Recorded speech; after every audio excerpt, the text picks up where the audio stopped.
You searched how to buy shares of Graphic Packaging Holding Co., a U.S.-based paperboard and folding carton manufacturer that supplies consumer brands.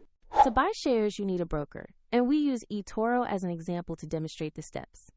After signing up, you must verify your account, usually with an identity document, and add funds to trade. Use the platform search bar and type the ticker GPK to locate Graphic Packaging Holding Company, then select the matching NASDAQ listing. On the stock page, review the company summary and the price chart to confirm this is the correct asset, checking it lists NASDAQ and the ticker GPK.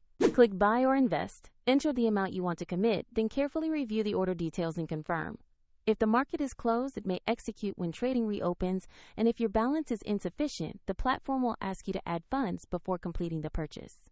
After execution, your new position will appear in the portfolio where you can monitor it. Find the eToro link in the description if you want to open an account or explore the platform.